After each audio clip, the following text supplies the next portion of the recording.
Hola, buenas madrugadas, son las 2:07, 1:07 en las Islas Canarias y es el momento de volver a comenzar el viaje, algo que hacemos en directo desde el estudio 201 de la Casa de la Radio, aquí en vuestra emisora, en Radio Nacional y dentro del Espacio en Blanco.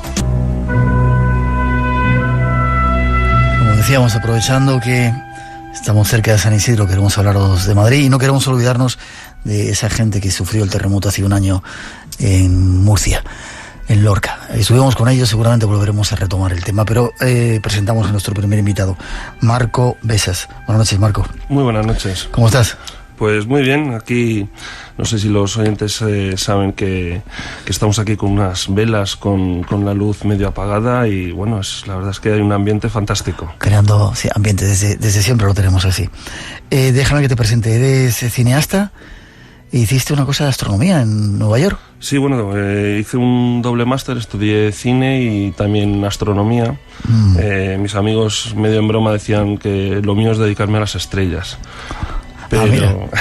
Pero bueno, realmente pues después de unos 20 años trabajando en cine, pues he descubierto este fantástico mundo de escribir y esta fantástica ciudad que es Madrid. Yeah. ¿Tú naciste en Nueva York o naciste aquí en Madrid? No, yo nací en Madrid, lo que pasa es que mi padre es americano, con lo cual pues soy bilingüe. ¿Viviste una temporada, estudiaste en Nueva York? Estudié en la Universidad de Nueva York, estudié allí cine y astronomía. Y bueno, pues no soy gato, soy gatillo. Has escrito varios libros, hace tiempo que los has escrito. Uno, Madrid oculto, que nos llama mucho la atención, sexta edición. ¿Cuánto tiempo hace que lo escribiste, que lo editaste? Lo editamos en el 2007. 2007. Vamos por la octava, estamos a punto de sacar la octava ahora en Navidad. Me alegro que vaya así. Y lo hiciste para americanos, porque tú querías mostrar un poco un Madrid oculto, se llama Madrid oculto, una guía práctica para americanos, ¿no? Lo querías hacer en inglés para los guiris que vienen por Madrid, para enseñarles lugares diferentes, ¿no? Exactamente, para guiris. Pues claro, yo siendo medio americano y habiendo estudiado en los Estados Unidos, pues tenía muchos amigos que venían a visitarme y querían conocer Madrid, y te puedes imaginar que después de ir 20 veces al Museo del Prado, a la Plaza Mayor, pues ya llegaba un momento de agotamiento y empecé a buscar cosas que me parecían que se salían un poquito más del ordinario, es decir, era mi pequeña ruta, ¿no? Mi mágica ruta donde les llevaba, y decidimos que por qué no hacer un libro sobre este tema. También trabajé durante una temporada en la radio con un pequeño espacio hablando de Madrid y cogiendo todas estas historias y bueno, después también muchas historias ya muy conocidas de otros escritores como Jesús Callejo, Clara Tahoces, que son dos libros para mí muy de referencia. Y bueno, pues cogiendo todas las historias que más me gustaban, escribimos el libro en inglés que se llama Hidden Madrid. Hidden Madrid. Y fuimos a la editorial y le propusimos hacer este libro en inglés, porque la idea era que fuese para americanos, como ya había libros muy similares en español. Y al final la sorpresa ha sido que ha ido fantásticamente bien en español. Ha salido en castellano. Curioso porque viendo sus páginas hay un montón de sitios y de lugares y de historias que, a pesar de vivir en Madrid mucho tiempo, desconoces, que a mí me gustaría que hoy nos descubrieras, nos revelaras. Pero ¿de Madrid al cielo o de Madrid al infierno?, que es el segundo libro que escribiste. No sé si es el segundo, otro de los libros que escribiste. ¿Por qué de Madrid al infierno? ¿Se ha puesto la cosa complicada en Madrid? Bueno, se llama De Madrid al infierno porque es sobre criminales. Entonces estábamos buscando un título para el libro que fuese un poco chocante y que también pues jugase con la palabra Madrid. El tópico, ¿no? Y se nos ocurrió De Madrid al infierno, pues porque son los más terribles criminales de Madrid, pues desde Jarabo al Capitán Sánchez, e incluso pues tocamos temas como es el caso de la mano cortada, que es uno de mis casos favoritos, ¿no? No sé si nos va a dar tiempo, a hablar hoy de ello. Quizás te tenga que tener en otro momento. Déjame tranquilizar que hiciste era un corto, La leyenda del espantapájaros. Sí, estuvo nominado a los Goya y estuvo nominado a los Oscars. Y estuvo preseleccionado para los Oscars. Es un cortometraje de animación para los que lo quieran los que lo quieran ver está en internet por todos los lados, con poner La leyenda del espantapájaros. Es una cosita de animación muy sencillita, que tiene, a veces me dicen, ¿tú crees que esto está influenciado por Tim Burton? Y les digo, no, la verdad es que no está influenciado por Tim Burton, es una copia, porque me encanta Tim Burton, o sea, lo admito totalmente, ¿no? Y bueno, la verdad es que el corto ha ido maravillosamente bien, ha estado en muchísimos festivales. Y la verdad es que estoy bastante orgulloso del corto. Este es nuestro personaje, nuestro primer invitado, alguien que no sabía qué programa venía, pero te lo perdonamos, y que tras esa introducción nos vamos con él a descubrir algo de Madrid. 900-137-137, nuestro teléfono. Este Madrid Oculto es uno de los premios que hoy tenemos, por si queréis conocerlo y descubrir a través de sus páginas montones de lugares, si venís a Madrid o si vivís en él. Nos vamos de viaje.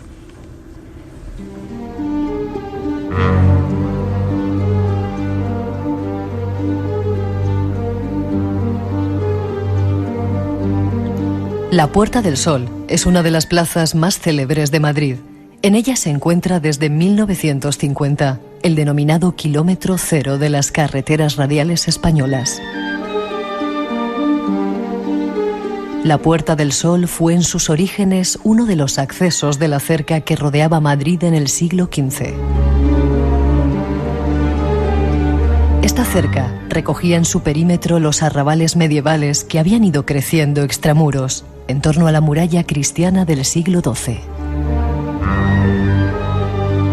El nombre de la puerta proviene de un sol que adornaba la entrada, colocado ahí por estar orientada la puerta hacia levante. Entre los edificios que le daban prestigio en los comienzos se encontraba la iglesia del Buen Suceso y San Felipe el Real. El edificio más antiguo de la Puerta del Sol es la Casa de Correos. En ella destaca el reloj de torre que fue construido y donado en el siglo XIX por José Rodríguez de Losada y cuyas campanadas de las 12 de la noche del 31 de diciembre marcan la tradicional toma de las 12 uvas a la gran mayoría de los españoles. La Puerta del Sol es destino obligado para todos aquellos que pasean y visiten Madrid, pero guarda entre sus muros algunos secretos. Comencemos nuestro viaje por tan emblemático lugar. Nos situamos ahí en ese lugar que casi todo el mundo que visita Madrid tiene que pasar por él, y que incluso los que vivimos aquí de vez en cuando lo visitamos, y que hoy está de actualidad porque sigue la gente, creo, reunida. Los del 15 siguen estando allí. ¿Dónde está la Puerta del Sol? ¿Dónde está la puerta de la Puerta del Sol? ¿Dónde está la puerta de la Puerta del Sol? Pues la verdad es que nadie lo sabe muy bien. Como ha dicho Rosa en esta introducción, bueno, pues supuestamente se construyó allí una especie de castillo, casi una especie de fortaleza, para proteger a Madrid de los comuneros, y se dice que en una de las puertas había por encima de un arco, por encima de la puerta, pues un solo bien pintado, quizá hecho con piedra, pero la realidad es que nadie sabe ni dónde está, ni lo ha visto. Claro, evidentemente estamos hablando de hace 500 años, pero curiosamente aún así allí permanece el nombre, ¿no? La Puerta del Sol, y todo el mundo se pregunta ¿y dónde está? ¿Dónde está? Pero no sabemos.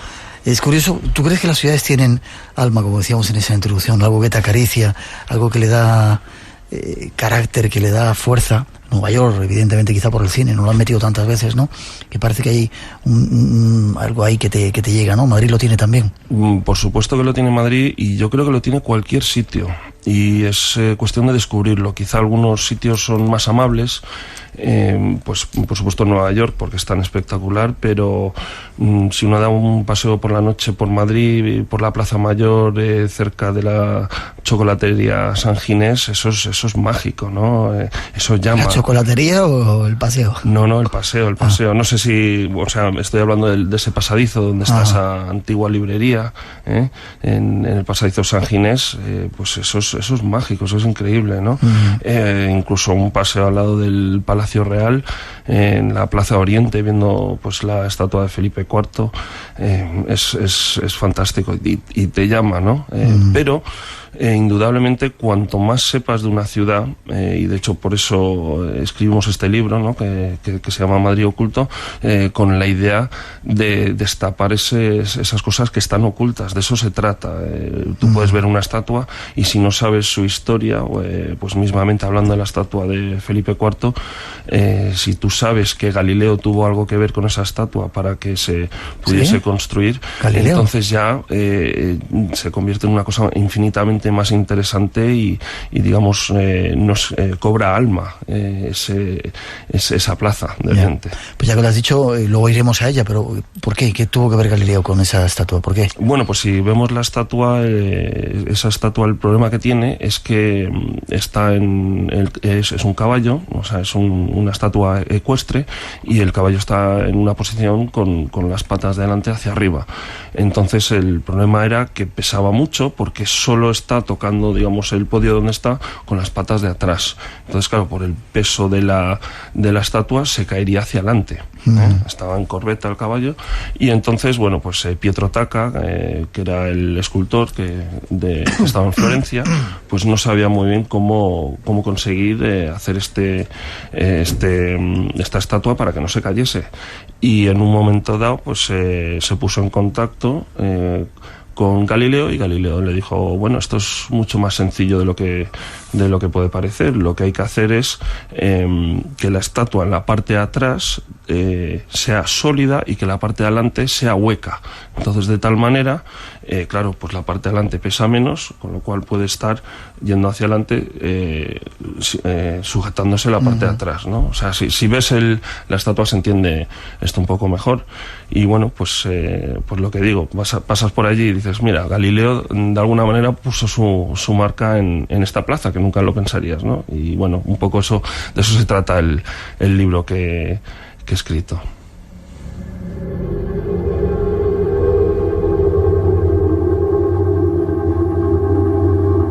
Más símbolos que tiene Madrid: el oso y el madroño. Esto creo que se ha hablado alguna vez. En Madrid no ha habido osos ni madroños, ¿o sí? No, en Madrid particularmente no ha habido muchos osos. Sí, se habla de algunas cacerías, pero no era una zona con osos, y tampoco es una zona donde particularmente había madroños. Realmente lo que es el oso y el madroño pues viene porque en un momento dado, sabemos que en la batalla de Navas de Tolosa se usó un oso como imagen que representaba Madrid, un oso con lo que era la osa mayor pintada en el lomo, y probablemente incluso no era un oso, probablemente era una osa. ¿Por qué? Porque en lo que se refiere a este tipo de símbolos es mucho más importante pues la osa, es decir, lo que es el animal en femenino. ¿Por qué? Porque tiene mucha más fiereza la mujer, o sea, la hembra en este caso. La hembra en este caso. ¿Por qué? Porque protege a los hijos, ¿no? Entonces, igual que en Roma tenemos a la loba, ¿no? Entonces probablemente era una osa. Y bueno, en un momento dado pues hubo una especie de disputa entre, digamos, lo que sería el Estado y lo que era la Iglesia. Perdón. Y entonces estaban discutiendo sobre quién iba a poder tener los terrenos, y me explico. Si tenían pues ovejas, pues necesitaban un sitio para pastar, pero en esos mismos terrenos también tenían árboles con frutos. Entonces no sabían muy bien cómo repartirlo. Entonces, para hacer una especie de simbolismo, lo que hicieron es coger ese mismo oso que ya representaba Madrid y le pusieron de tal manera que los pies de atrás, o sea, las patas de atrás estaban en lo que era la tierra, y después las patas de adelante encima del árbol. Y entonces, ¿por qué? Porque las patas de atrás representaban la iglesia, que se llevarían los pastos, o sea, las zonas para pastar, y después las patas de delante representaba el Estado, que se llevaban los frutos. Y entonces por eso se usó pues ese simbolismo de un árbol y un oso. No sé. Y después se habla de que es un madroño. Bueno, probablemente, y bueno, esto se puede discutir mucho, pero yo creo que realmente simplemente representaba un árbol cualquiera, y pues el que lo diseñó pues puso unos puntitos rojos y pues por ponerle unos frutos. Y después en algún momento dado pues alguien dijo, no, es que es el madroño. Bueno, se habla de diferentes teorías de esto, pero yo creo que simplemente eran unos puntitos que representaban unos frutos, nada más. Y bueno, y eso ahora es, vamos, lo vemos en todos los lados, esa representación. Ya. Qué curioso el origen de las cosas, ¿eh? Sí. Volvemos a la plaza, a la Puerta del Sol. Ahí hay un reloj que marca un poco el final de un año y el inicio de un año nuevo. Un reloj que no es puntual. No, un reloj, bueno, sí. Ha habido varios relojes en la Puerta del Sol. Realmente el reloj que hay actualmente lo construyó un señor que se llamaba Losada, o así le llamaban, y él, bueno, él era casi medio británico, y en un momento dado él estuvo en la Puerta del Sol, en el Hotel París, que ha cerrado pues hace varios años. Sí, ahora todavía. están allí pues construyendo, no sé exactamente qué, no sé si se van a construir una especie de centro comercial, en fin, y bueno, pues él estaba allí en lo que era pues el restaurante del hotel, y desde allí veía perfectamente el antiguo reloj que había. Y era un reloj que siempre fallaba, era impuntual, bueno, era una cosa terrible, y él, que aunque vivía en Inglaterra, era español, decidió que él quería hacer un reloj que fuese digno de Madrid. Y como él era relojero, pues construyó uno y además lo regaló. O sea, fue un regalo, estuvo unos 3 años construyéndolo, y finalmente ese es el reloj que todavía permanece, ¿no? Y eso no se retrasa. Sí, ese le pasa de todo también, ¿no? Sí. Yo me acuerdo una vez que, bueno, pues para el Año Nuevo, que los gongs, ¿no? O sea, las campanadas, pues hubo un fallo y fueron demasiado rápido. Entonces, cuando la gente estaba tomando las uvas, pues que casi todos se atragantaron porque fue demasiado rápido, y lo corrigieron para el año siguiente, ¿no? Pero vamos, en general es un reloj fantástico, y además todos los años va una persona a asegurarse de que está funcionando correctamente. 2:28, 1:28 en las Islas Canarias, 900-137-137 nuestro teléfono, por si queréis intervenir. Mucha gente ya preguntando sobre lugares en Madrid, que luego te pasaré, transmitiré las preguntas, los fantasmas de Linares, etcétera, etcétera. Un poquito de paciencia, que ahora llegamos a ello. Tenemos una Constitución, y si queremos abrirla, la abrimos, pero para muchas cosas más, no solamente las autonomías. En España, la crisis económica está cuestionando para muchos la viabilidad de las comunidades autónomas. Futuro Abierto, con Tato Puerto. Esta semana en Futuro Abierto hablamos del sistema autonómico español. Los domingos a las 6 de la mañana en Radio Nacional y también en rtve.es.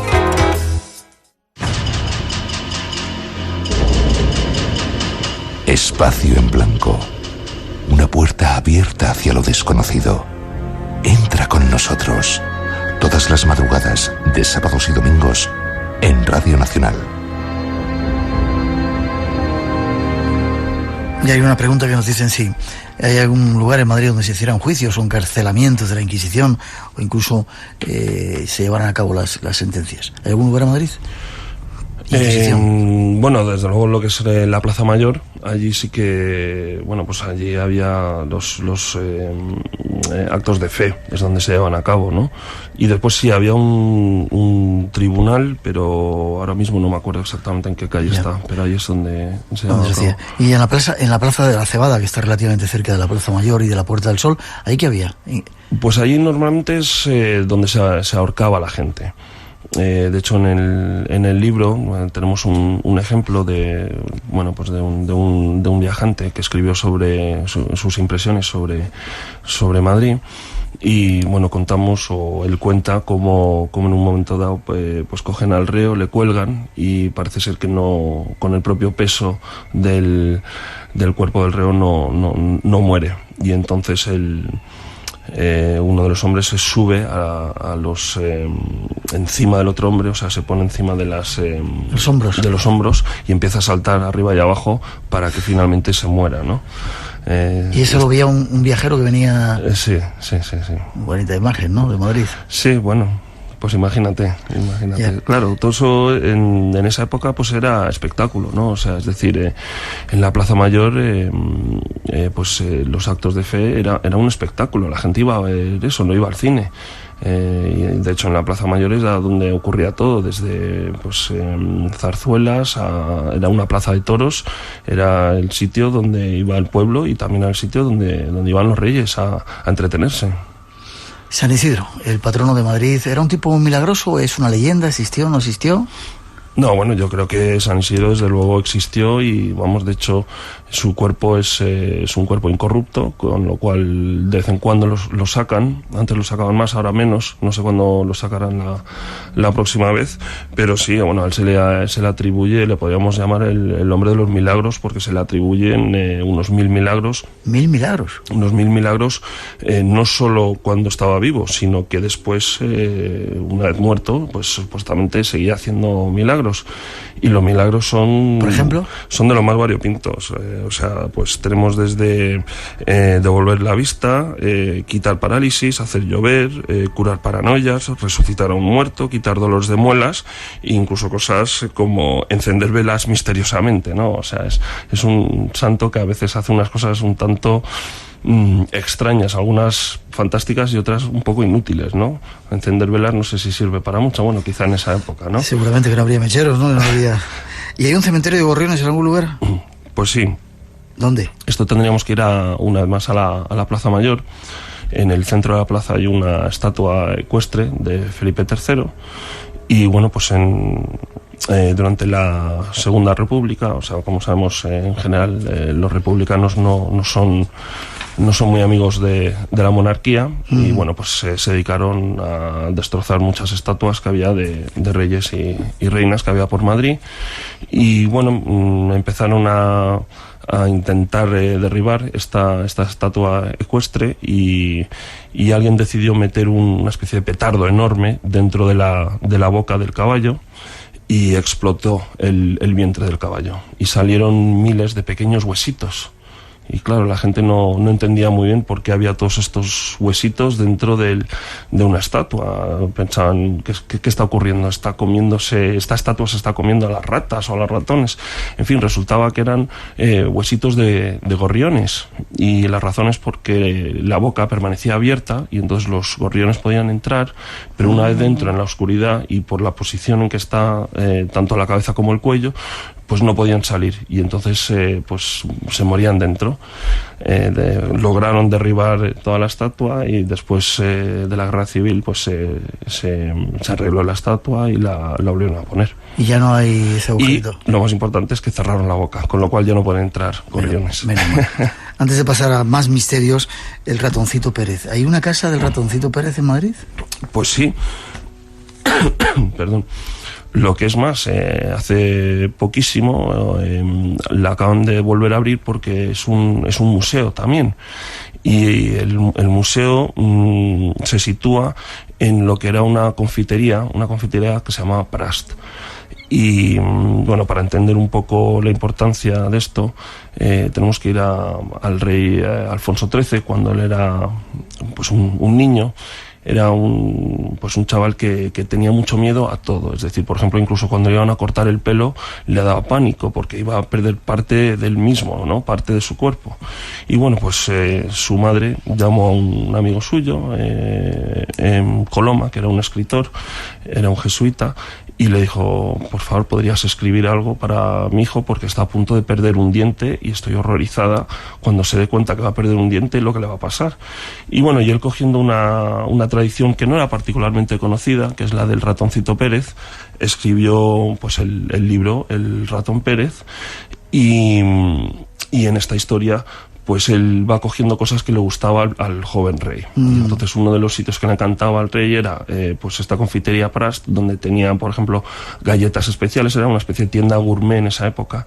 Y entonces pues una de las cosas favoritas del rey eran las galletas Huntley, que son unas galletas británicas. Sí. Entonces, por supuesto, el Ratoncito Pérez vivía en una caja enorme de galletas Huntley, ¿no? Al lado de los quesos, ¿no? Y este sitio, que es en la calle Arenal número 8, es donde estaba pues esta confitería. Y tienen un museo allí que es entrañable sería la palabra. El Museo del Ratoncito Pérez. El Museo del Ratoncito Pérez, básicamente para, bueno, más guiado hacia niños, pero bueno, todos los que somos padres y tengamos hijos es un sitio que merece la pena. Y los que no quieran ir al museo pueden entrar, y en la parte de abajo también tienen unos pósters explicativos que cuentan la historia, y además lo mejor es que está el Ratoncito Pérez, es decir, hay una pequeña estatuilla del Ratoncito Pérez. ¿Has dicho la calle Mayor número? No, la calle Arenal número 8. Arenal número 8. Nos preguntan si hay algún misterio en la zona de Cuchilleros. ¿Algún lugar especial? Mágico. En la zona de Cuchilleros, bueno, ahí tenemos lo que es el Arco de Cuchilleros, que todo el mundo lo llama el Arco de Cuchilleros, pero que no se llama así. De hecho, si buscamos en un callejero, eso no existe. Se llama la Escalerilla de Piedra, cosa que nadie sabe. Y allí, pues, misterioso, no sé si es particularmente misterioso, pero ahí se supone que en toda esa zona vivía Luis Candelas, y era donde se escondía Luis famoso Candelas, que bandolero. era el famoso bandolero, ¿no? Digamos, Robin Hood se dedicaba a robar a los pobres, a robar a los ricos y dar a los pobres. Luis Candelas era bastante más inteligente, él robaba a los ricos y se lo quedaba todo él. Pero vamos, sí, supuestamente ahí es donde él, bueno, se escondía, y de hecho ahora hay un restaurante que se llama Las Cuevas de Luis Candelas, que lo recomiendo, principalmente porque dentro tienen todo tipo de artefactos y de aleluyas, que son como unos cómics de la época que contaban historias dentro del restaurante, e incluso tiene pues unos maniquís vestidos como Luis Candelas, y es un sitio que realmente es muy divertido para ver un poco la leyenda de Luis Candelas. 2:37, 1:37, seguimos viaje. Entra en contacto con nosotros. 900-137-137. Espacio en Blanco, en Radio Nacional de España, con Miguel Blanco.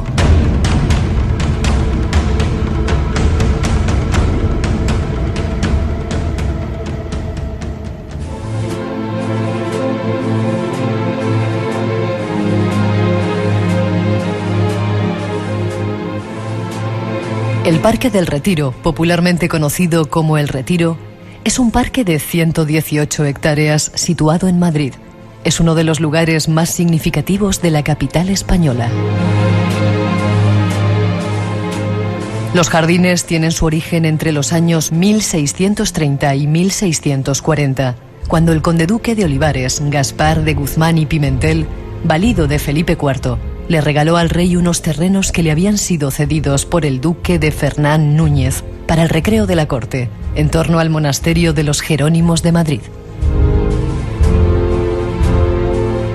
Dentro de su perímetro se encuentran muchos lugares de interés, como el Paseo de las Estatuas, la Puerta de España, la Rosaleda, el monumento a Alfonso XII o el famoso estanque. Pero existen muchos más. Estatuas de ángeles caídos y otros misterios. Conozcámoslos de la mano de nuestro invitado.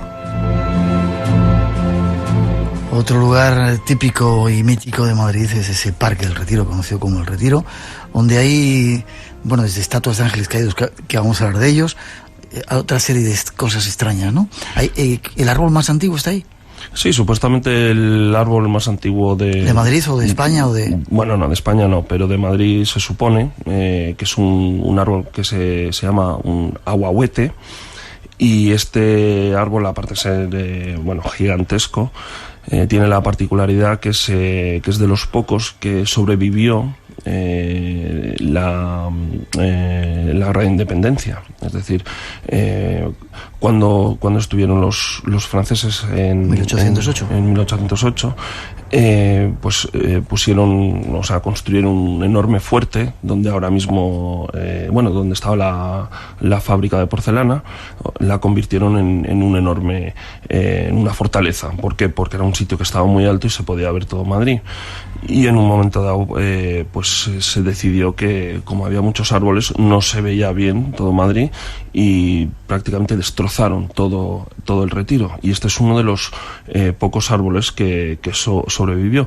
Y no solo eso, sino que bueno, tiene unas como ramas, unos troncos, ramas enormes, de tal manera que se podía poner un cañón, y dice la leyenda que pusieron un cañón allí, lo ataron a estos los troncos, o sea, las ramas estas enormes del árbol, y que bueno, que se usó allí para defender el fuerte. Yo recuerdo que también en el retiro había algo que se llama la Casa de las Fieras, que ha desaparecido ya. Sí. Sí, una especie de zoológico, ¿no? Sí, que yo estaba allí, por cierto. Yo me acuerdo mi abuelo haberme llevado. Yo también estaba allí, sí, y era muy curioso, sí. ¿Tiene que ver esto con algo que hablas en tu libro de los camellos de... Los camellos de Lawrence de Arabia. Bueno, cuando se filmó Lawrence de Arabia, pues evidentemente se suponía que estaban ahí en el desierto con los camellos, y se trajeron pues un montón de camellos para rodar, y después no se sabía muy bien qué hacer con estos camellos. ¿Dónde se rodó Lawrence de Arabia? ¿Aquí en España? Sí, se rodó aquí en España, se rodó pues también mucho por el sur. Almería, por ahí. Almería, exactamente. De hecho, en Almería todavía existen algunas de las dunas donde se rodó. Lo que pasa es que ya, bueno, ahora ya tienen hierbajos y no se parece nada a lo que era en la película, ¿no? Y bueno, y como no sabían qué hacer con los camellos, pues los donaron al zoológico. Y de hecho esos mismos camellos también pues se usaron pues para reyes, para que estuviesen los tres reyes magos. Las cabalgatas. En las cabalgatas, exactamente. Volvamos al retiro, a ese lugar donde dicen que está el único ángel caído. ¿Es cierto? Bueno, yo creo que sí, probablemente... La única estatua junto con México en el DF, creo que hay otra estatua también. Sí, se habla... O sea, yo creo que realmente de lo que es Lucifer... que yo diría que probablemente es la única estatua que existe, aunque hay una réplica de esta estatua en Madrid, es decir, en Madrid ya tenemos dos estatuas de Lucifer. Sí, está en el Museo de Bellas Artes de San Fernando, cuando repararon la estatua que está en el retiro, hicieron una réplica de resina. Y además invito a todo el mundo a ir ahí a verla, porque te puedes acercar y la puedes ver de una manera que nunca podrías ver en el retiro. Y una de las curiosidades que tiene, que yo creo que la mayoría de la gente no lo sabe, y es normal porque no se ve, porque para los que no conozcan la estatua, está como unos 3 metros de altura, con lo cual no la ves, no te puedes acercar mucho. Pero allí en el museo sí te puedes acercar, y tiene una serpiente con 7 cabezas, que es una curiosidad. He preguntado a varias personas si sabían qué significado tendrían las 7 cabezas. Alguna gente me ha dicho que podrían ser los 7 pecados capitales, pero tampoco está muy claro. Pero desde luego eso merece la pena ver. Y después hay otra estatua que también habría que mencionar, que también está en Madrid. O sea, que no hay solamente una estatua de Lucifer, sino 3.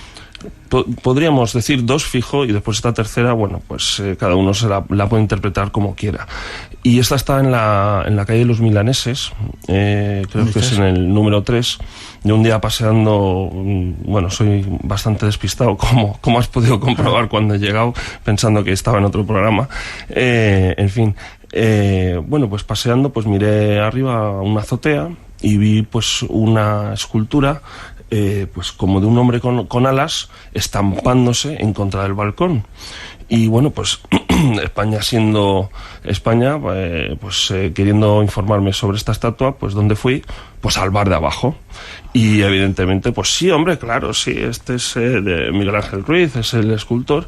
Y bueno, pues hablé con él, y él me contó que bueno, que realmente no es Lucifer. Él llama esta escultura un accidente. No te sale la palabra ahora. Bueno, en fin. ¿Pero es un ángel o es un diablo? No, se supone que es una entidad que lleva miles y miles de años volando por Madrid, y entonces en un momento dado, que va volando por la península ibérica, y entonces en un momento dado vuelve y no se da cuenta que habían hecho todas estas construcciones y pues rascacielos, y entonces se estampa contra pues contra este edificio, ¿no? Y dices que está en la calle Milanesas. Milaneses número 3. ¿Y en qué zona es eso? ¿Centro? Está justito al lado de la Plaza Mayor. Sí. Tendremos en cuenta eso. Antes de pasar a más lugares, ¿es cierto que la estatua del Retiro, la de Lucifer, está a 666 metros de altura sobre el nivel del mar? No. No, vamos a ver. Alrededor de todo Madrid hay lo que se llaman son clavos topográficos, ¿de acuerdo? Estos clavos topográficos cada uno tiene un número. Entonces, si tú quieres conocer la altitud de algún sitio, pues apuntas el número del clavo y entonces puedes ir al Instituto de Topografía y ellos te pueden decir exactamente la altura. Y es 665 con no sé qué, o algo así. O sea, es casi. De todos modos, digamos que eso sería exactamente en el suelo. Entonces realmente la estatua está a 3 metros altos. Pero vamos, realmente es sorprendente que se ajuste tanto, porque claro, el número 666 es el número de la bestia y claro, todos pensamos en eso, ¿no? Aunque probablemente cuando se hiciese la estatua, pues yo me imagino que no eran conscientes de eso. Pero ¿Una casualidad? Normalmente sí, pero no obstante es una casualidad peculiar.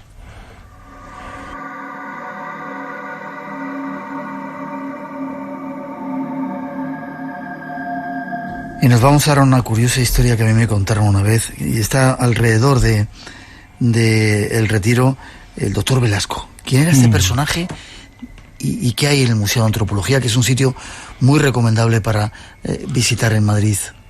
Bueno, pues el doctor Velasco realmente era un anatomista, es decir, no solo anatomista, sino que también era antropólogo. Y en esa época, pues los antropólogos se dedicaban a viajar por el mundo e ir coleccionando todo tipo de cosas. Y en este caso, el doctor Velasco quería construir un museo antropológico, que lo llegó a construir.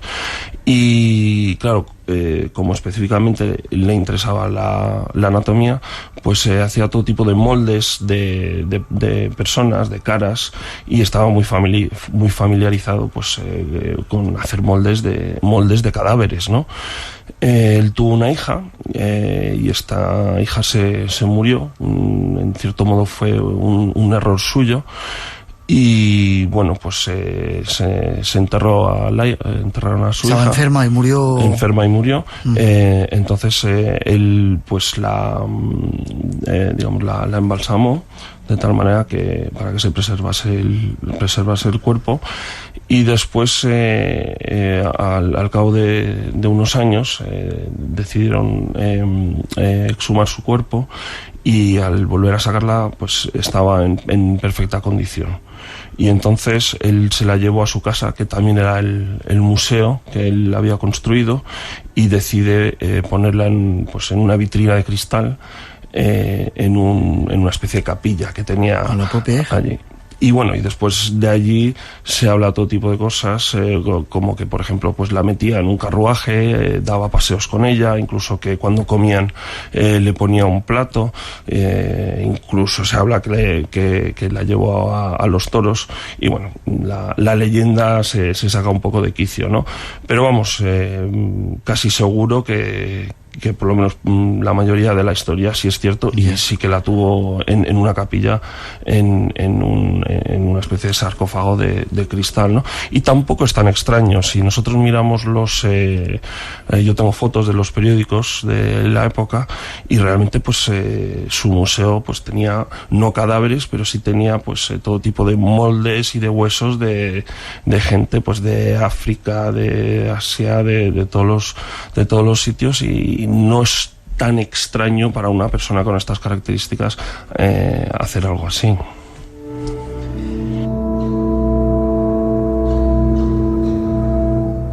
Nos preguntan, tenemos un montón de preguntas de los oyentes, si hay algunos edificios de estructura masónica en Madrid. Precisamente te lo preguntaba también antes. Y me has dicho que el Ateneo. Sí, el Ateneo es absolutamente masónico. Vamos a ver, tenemos que pensar que durante la Segunda República una tercera parte de los diputados eran masones, o sea, no era una cosa extraña la masonería, era una cosa para gente culta y una cosa que no era tan misteriosa como después lo ha sido, especialmente pues después de una vez que entró Franco, pues todo eso había que quitarlo, destrozarlo y bueno, se mató a muchos masones. Y la gente dice, no, es que mató muchos masones. No es porque eran necesariamente masones, sino que también la izquierda, pues muchos que eran de la izquierda eran masones, ¿no? Pero bueno, vamos al Ateneo. Realmente el Ateneo está construido de una manera, digamos, que respeta el número 3. En la masonería el 3 es un número muy importante. Y todavía si vamos al Ateneo pues podemos encontrar alguna de las estrellas que son muy típicas de la masonería. Incluso se ha descubierto en estos últimos años pues unas pinturas que se habían tapado que tenían tanto el compás como un búho, que son también símbolos evidentemente masónicos, y bueno, ya ahora lo han destapado, con lo cual la persona que quiera ir allí pues lo puede ver. Y incluso la propia estructura de este edificio implica la masonería porque, como digo, está dividida en 3 partes. Lo que pasa es que lo han reconstruido muchísimo, han quitado escaleras, y entonces se ha perdido todo eso, ¿no? ¿Estructuras de carácter satánico en Madrid? ¿Algún edificio satánico? ¿Preguntan? Pues allí ya me has pillado. Lo primero que se me ocurre es Alex de la Iglesia, Las Torres Kio, pero eso es solo una película, ¿no? Sí, es una película. No confundas el cine con la realidad, ¿eh? Nos vamos casi antes de terminar y ir a otro lugar y de preguntarte por cosas mucho más misteriosas a la Cibeles. Dicen que está en un cruce de aguas subterráneas, de pasadizos energéticos muy especiales. ¿Por qué la Cibeles patrona de Madrid? ¿Tiene algún sentido? Pues siguiente pregunta. No te sabría decir exactamente por qué. Palacio Linares, ¿es cierto lo de las voces y todo aquello que tiene que ver también, estar en un lugar muy cercano a los Cibeles? Bueno, pues aquí digamos que las psicofonías que se escucharon, que es cuando empezó pues todo este misterio del Palacio Linares, bueno, pues se descubrió que la mujer que había encontrado estas psicofonías pues que eran falsas, ¿no? Entonces hay gente que sí cree en las psicofonías, pero también tiene sus retractores. Entonces, bueno, desde luego lo que esta mujer sacó me parece bastante obvio que fue un montaje, ¿no? Y después muchas de las leyendas que ha surgido también pues yo creo que también pues ella ha querido que inventarse historias. Yo creo que también la prensa lo ha sacado de quicio. La mayoría yo creo que no tiene mucho fundamento. Se hablaba de que tenían una hija, que la habían enterrado, que la habían matado, que la habían ahogado, que tenían que vivir en habitaciones pues separadas y tal. Realmente la mayoría de estas cosas no tienen mucho fundamento, y realmente con leer los periódicos de la época pues queda todo bastante claro. Eres bastante escéptico, ¿no? Sí. Ya, tienes que haber estado allí cuando no había luz en ese palacio, antes de que surgieran esas fraudulentas psicofonías que hizo esa supuesta doctora. Me habría encantado. Tenías que haber estado. La Virgen Negra, ¿hay alguna Virgen Negra en Madrid? Pues sí, la Virgen de Atocha se considera una Virgen Negra, y esta, bueno, pues tiene una historia curiosa porque bueno, pues cuando la encontró un guerrero, y este hombre pues es que no me acuerdo muy bien de la historia ahora mismo. Bien, pero ¿tiene que ver algo con esa historia de los templarios, que fueran negras, o no hay ninguna relación con templarios en ese caso? Yo no te sabría decir, es decir, yo desde luego no la puedo vincular con los templarios. ¿Y el gigante de Alcocer, quién era este personaje? Bueno, pues el gigante de Alcocer está también relacionado con el doctor Velasco. En este caso, bueno, pues como hemos mencionado anteriormente, el doctor Velasco estaba interesado en cualquier tipo de extrañez anatómica, ¿no? Y bueno, pues este hombre era un gigante, era altísimo, y entonces el doctor supo de él porque estaba yendo a circos, es decir, este señor era el típico freak show, ¿no? Y entonces le hizo una especie de proposición extraña, donde le dijo: mira, yo te propongo que yo te voy a pagar X cantidad de dinero, pero cuando tú te mueras yo quiero tener tu cuerpo. Y entonces, bueno, pues parece ser que este señor, el gigante, pues aceptó.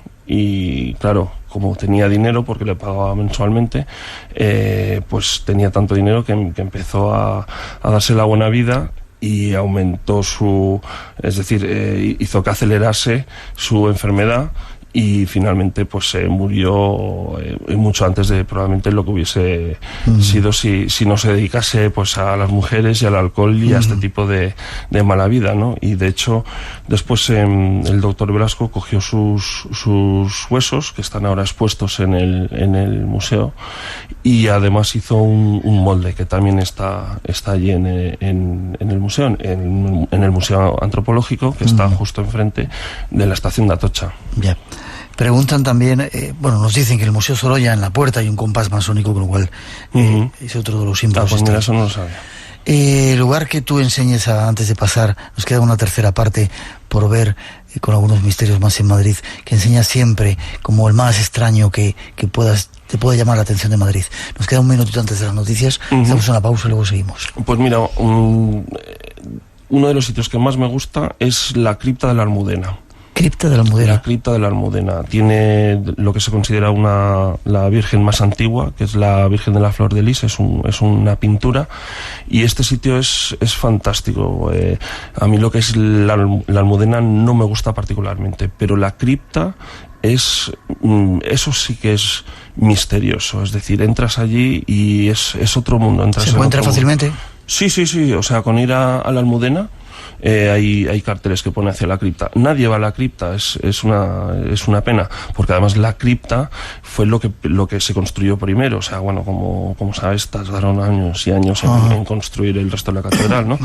Pero la cripta, por ejemplo, tiene pues unas 400 columnas, y cada columna tiene un capitel, y cada capitel es distinto. Y conforme vas paseando por sus pasillos, que son impresionantes, pues puedes ir viendo pues distintos capiteles que tienen desde el oso y el madroño a búhos, bueno, es un laberinto, y es todo un descubrimiento ir a ese sitio. Antes de 30 segundos, Madrid ha cambiado, es decir, se está convirtiendo en algo especial. De hecho, por ejemplo, ese movimiento 15M en la Puerta del Sol ha sido algo que se ha irradiado a un montón de lugares. ¿Está teniendo un carácter mágico especial que se está contagiando al resto de Europa, al resto del mundo? Yo creo que Madrid cambia constantemente. Cada día hay algo nuevo, cada día hay algo nuevo que descubrir, y no solo cosas que aparecen que son nuevas, sino también cosas que hemos pasado 1000 veces, y hasta que un día no nos fijamos bien, no las descubrimos. Tenemos que hacer una mínima pausa. Llega la noticia de las 3, las 2 en las Islas Canarias, y enseguida regresamos. El viaje será mucho más largo después. Nos vamos hasta el espacio con nuestro compañero Vicente Fuentes, que nos trae un montón de datos acerca de la NASA, y de que no estamos solos, no están solos los astronautas cuando salen por ahí, y algún que otro lugar mágico de aquí de Madrid. No os vayáis, que enseguida regresamos. Esto es Radio Nacional, el espacio en blanco, 900-137-137, nuestro teléfono.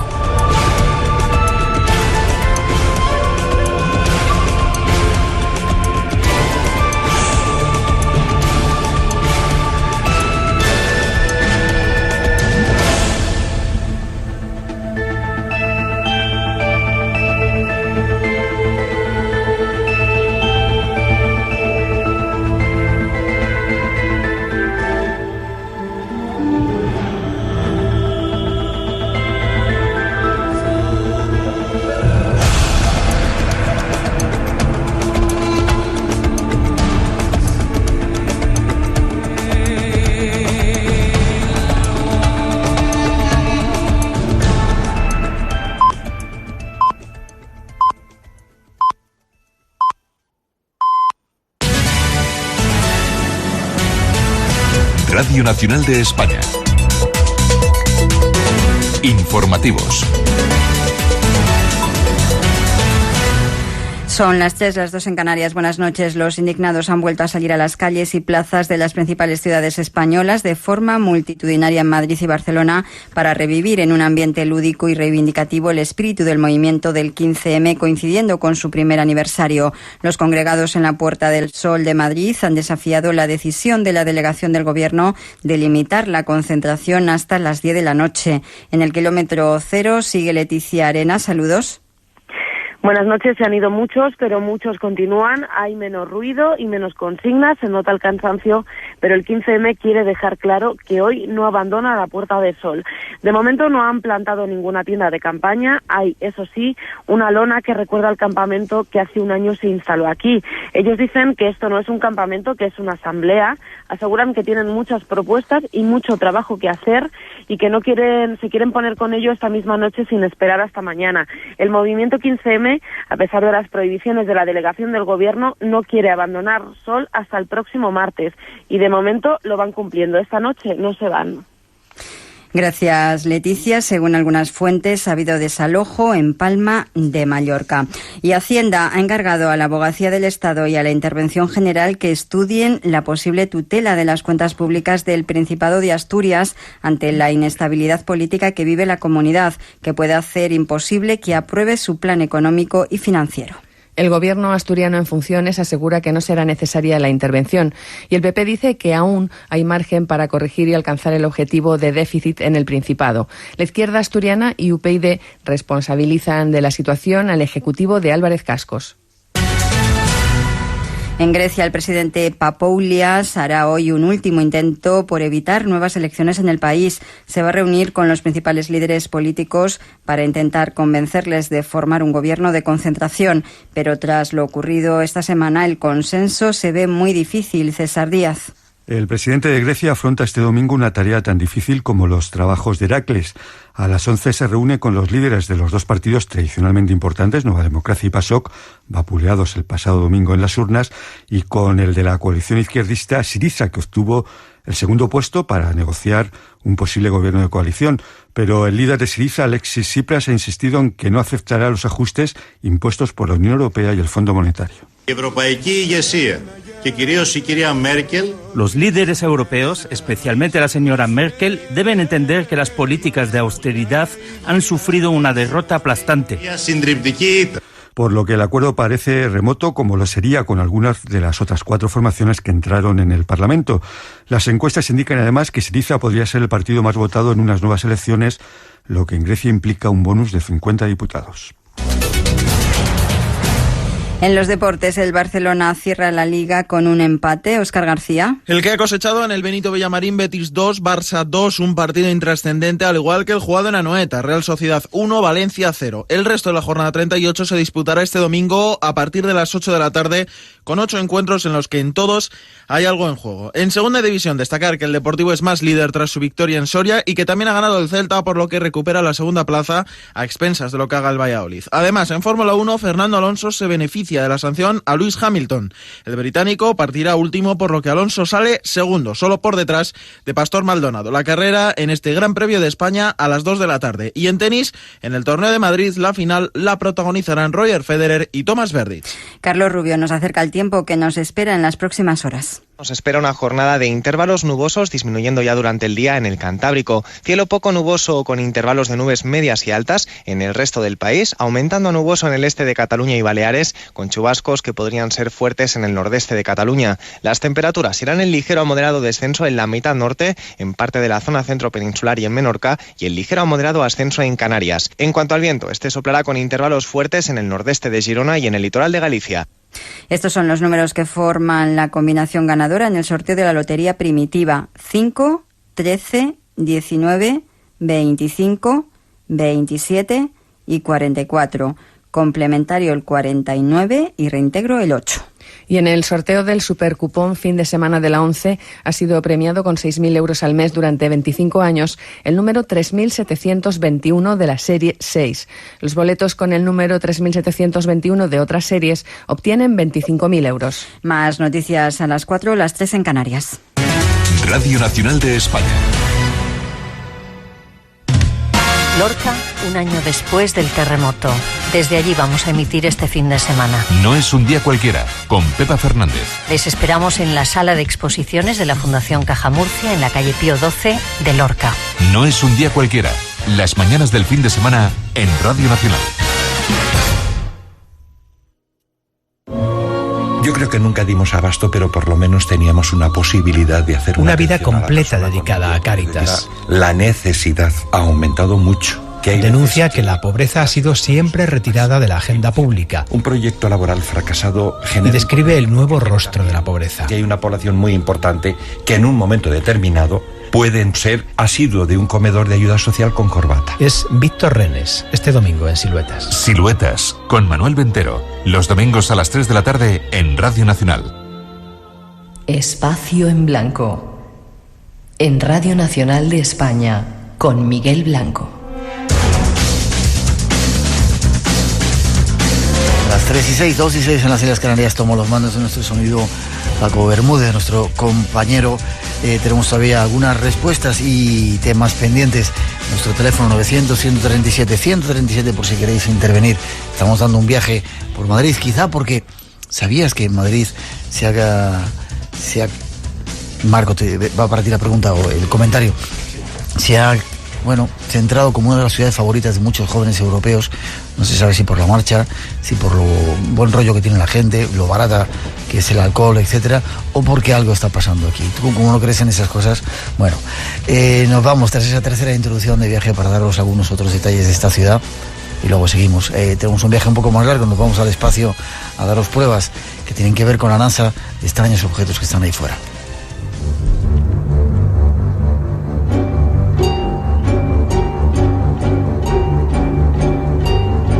El Palacio Real de Madrid es la residencia oficial de Su Majestad el Rey de España. Aunque no habita en él, lo emplea en las ceremonias de Estado. El origen del palacio se remonta al siglo IX, en el que el reino musulmán de Toledo construyó una edificación defensiva, que después usaron los reyes de Castilla, sobre la que en el siglo XVI se construyó el antiguo Alcázar. Destruido este por un incendio en la Nochebuena de 1734, Felipe V quiso que el Palacio Nuevo ocupase el mismo lugar. Toda la construcción se hizo abovedada, en piedra y ladrillo, sin madera, para que ningún incendio pudiera destruirlo. Las obras se realizaron entre 1738 y 1755, estableciendo Carlos III su residencia en él en 1764.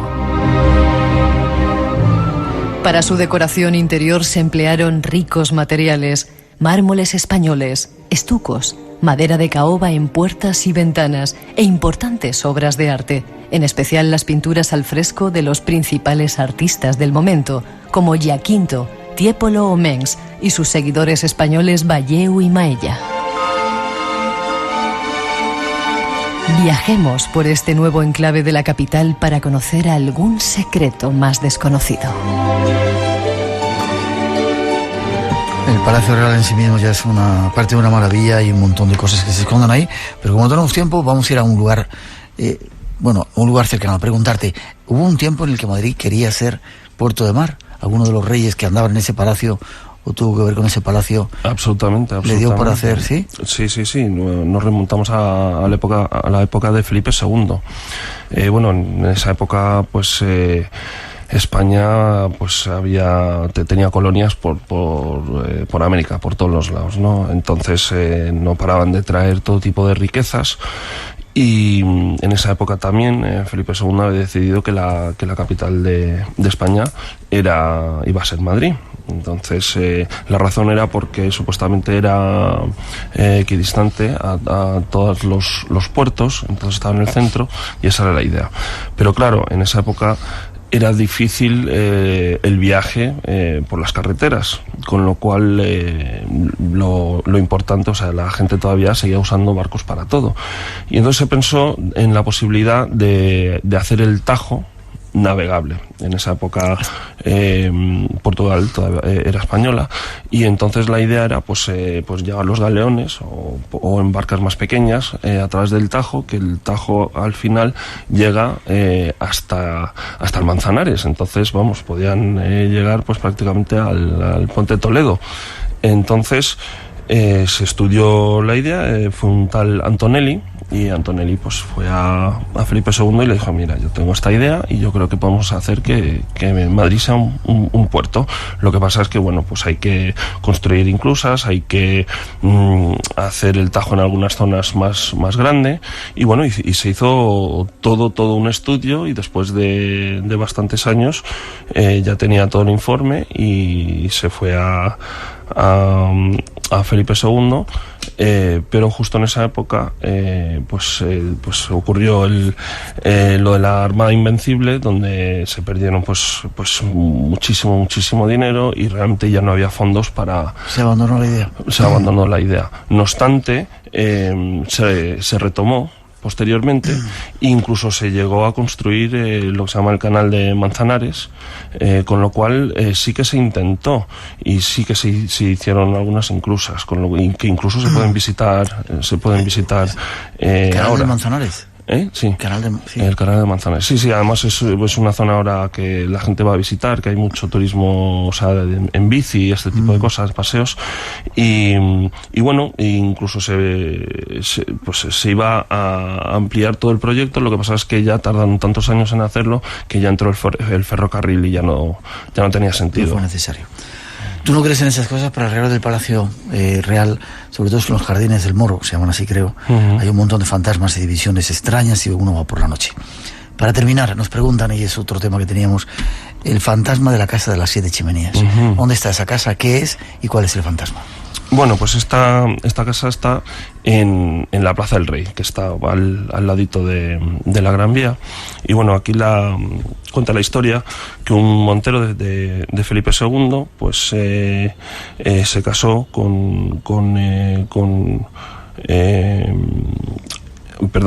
un montero tuvo una hija, sí, y su hija se casó con un militar. Este militar se tuvo que ir a la guerra de Flandes, y parece ser que, bueno, pues allí murió. Después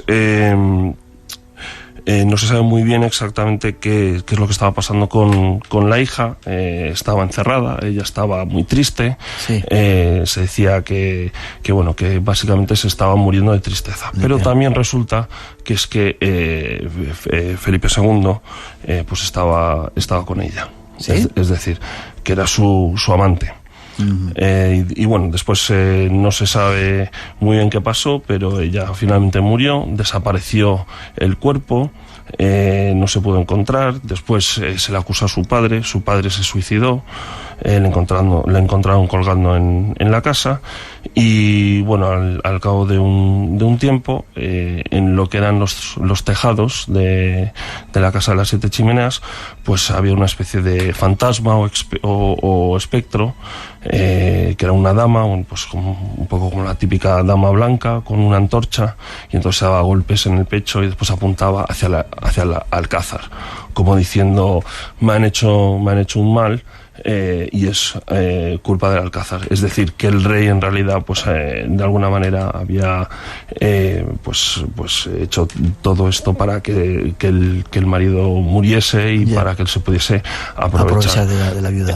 Una de las cosas curiosas es que después este edificio, cuando estuvieron haciendo unas obras, porque como he mencionado, nunca se encontró el cadáver de esta señora, encontraron unos huesos de una mujer y unas monedas de esa época, ¿no? Entonces muchas veces se ha hablado de si posiblemente esto fuese pues su cadáver, ¿no? Sus huesos.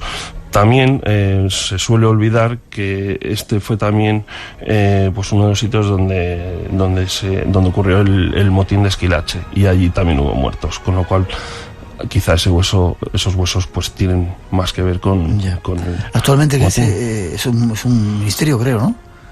Sí. Te he entendido, es un misterio. No, un ministerio. Sí, es un ministerio. ¿Sabes de qué? No sé de si... Antes era el de cultura, ahora mismo pues no sé si sigue siendo eso, pero creo que no. Cualquiera sabe. Es un misterio.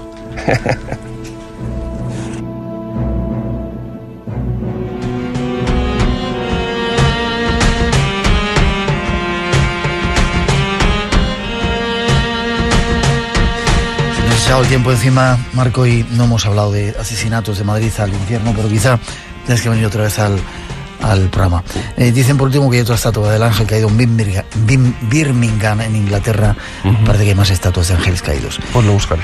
Gracias, ha sido un placer. Espero que estés con nosotros en otro momento, que conectes y que te apuntes al espacio en blanco. Pues cuando queráis, y aunque soy escéptico, soy apasionado y me encanta el mundo del misterio. Eso está muy bien. Y no negarlo, por lo menos. Por supuesto que no. Date una vuelta por los jardines. Sí, pero contigo iré. Vale. Gracias. Muchas gracias. Ha sido un placer.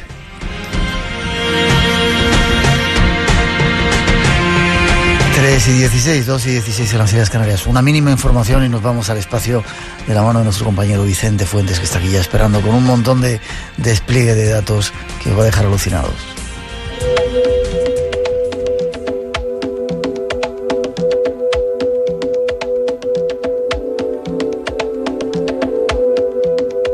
Dos semanas quedan para ese congreso que estamos anunciando desde hace tiempo y coorganizando con un cariz de ayuda humanitaria para mensajeros de la paz, y nos ponemos en contacto con su organizador, Ulises Acosta. Buenas noches, Ulises. Buenas noches, Miguel, ¿cómo estás? Bien, ya a puntito, ¿eh? Estamos casi en la recta final. Sí, ahora ya empiezan las hormiguillas en el estómago, ¿eh? Sí, ¿verdad? Sí. Qué nervios, ¿no? Pues sí, la verdad es que sí, porque estamos súper ilusionados y vemos que esto cada vez va más, cada vez se apunta más gente, cada vez queda menos espacio, y me llama algún que otro ponente que también está muy ilusionado, ¿no? Sí, yo con toda la gente con la que hablo están deseando ir para allá, sobre todo porque tenéis mucha suerte, ¿sabes? Canarias es un lugar muy especial, bueno, para todo el mundo, ¿no? Pero para la gente que vivimos en la península, ir a Canarias es una especie de regalito, ¿no? Sí, yo creo que siempre ha sido así, tanto a nivel turístico como a nivel de población. Siempre ha sido así. Dicen que somos muy cariñosos, damos muy bien la bienvenida y tal. Y hay que decir, yo no sé cómo está la península ahora, pero hoy estamos a 30 grados, o sea que un sol espectacular. El que vaya a venir que se traiga el bañador de paso, ¿eh? Bueno, todavía quedan plazas, ¿verdad? Hoy hay tiempo todavía para apuntarse. Forma de hacerlo, página web. www.congresonacionaldelmisterio.es. Congresonacionaldelmisterio.es. Y se entra, hay diferentes pestañitas. En una de ellas pone, ¿cómo pone? ¿Reserva? Reservas/inscripción. Se pincha ahí y sale un PDF, ¿verdad? Sí, exacto, sale un PDF con la disponibilidad en el momento de las plazas que están vacantes. Se pincha el PDF, entras ahí, ves el teatro y puedes elegir tu sitio, ¿no? Cada uno va a tener su sitio reservado durante todo el congreso, los 2 días, ¿verdad? Sí, excepto para la retransmisión de tu programa en directo, Miguel, que ahí es entrada libre y ese asiento no se guarda, pero para el resto del tiempo, para absolutamente todas las ponencias, cada asiento que está bloqueado es propio de cada persona que lo ha hecho. Bien, pues es así de fácil, entráis ahí, elegís vuestro asiento, rellenáis luego un código de números que hay abajo, que es un poco para verificar, mandáis la información y casi ya tenéis esa plaza reservada para vernos el próximo 26 y 27 en ese congreso que va a ser todo un acontecimiento en las Islas Canarias y no será el último, ¿verdad, Ulises? Sí, si Dios quiere no será el último. Ya está previsto la segunda edición, por supuesto, para el próximo año, pero nos están llamando de otras islas, incluso de península, porque quieren que lo hagamos allí, ¿no? Yo lo que sí quiero decir, Miguel, antes que terminemos rápidamente, es que se den un poco de prisa. Hoy, por ejemplo, hubo una sola reserva de 24 plazas. Ya. O sea que esto va a pasos agigantados, ¿no? Y cada día nos quedan menos asientos y me daría mucha pena que se quedara gente fuera que realmente quisiera venir, ¿no? Bien, pues eso, daos prisa, no esperéis al último momento. Alguna gente te lo iba a preguntar ahora, dicen si pueden ir el último día a sacar las entradas allí, si hay alguna especie de taquilla. Mejor reservarlo cuanto antes, ¿verdad? Sí habrá taquilla siempre y cuando hayan quedado asientos libres, si no, no tiene sentido, pero si hubiese quedado algún asiento libre sí que habrá una taquilla sin ningún problema. Vale, pero se arriesgáis a quedaros sin ello, así que www.congresonacionaldelmisterio.es, entréis ahí, esa es la forma de conseguir vuestra entrada cuanto antes y compartir esa experiencia. Y hay una fila cero, ¿verdad?, que está entrando en la página en contacto, está la fila cero para la gente que no quiera ir o no pueda ir, poder aportar algo de ayuda humanitaria para mensajeros de la paz, ¿no? Sí, que además se ha puesto por solicitud de los propios asistentes, que nos han pedido gente que no podía ir, que quería hacer un ingreso para una colaboración con Mensajeros de la Paz. Para el Padre Ángel. Incluso gente que quiere colaborar más, bueno, pues la forma es hacerlo directamente a ese número de cuenta y así estamos ayudando también a gente que lo necesita. Y como lo decía él, y te digo a ti, ha pasado el momento de hablar y hay que hacer cosas, y esta es una de los ejemplos de que podemos llegar a mucha gente, ¿verdad, Ulises? Sí, yo creo que sí, que está llegando el momento de participar todos juntos, de movernos y de hacer cosas y como digo yo a veces, Canarias se mueve, ¿no? Entonces tenemos que entrar en movimiento, Miguel. Sí, señor. Y si es posible todos de la mano. Y hoy una entrevista tuya que me sorprendió mucho la semana pasada, donde decía que era muy sencillo hacer el bien al que está al lado o algo parecido, ¿no? Sí. Y que así se conseguía la felicidad y analizándole verdad. Sí, da igual de o no. Si tratas de ser feliz el que está al lado, eres feliz tú, ¿no? Sí, señor. De eso se trata, así de fácil. Aparte, pasarlo bien un grupo de gente con los mejores, algunos de los mejores especialistas, 26 y 27 en Gran Canaria. Te veo prontito, Ulises. Fuerte abrazo. Genial, Miguel. Igualmente, un abrazo fuerte. Te veo prontito. Hasta ahora. Hasta luego.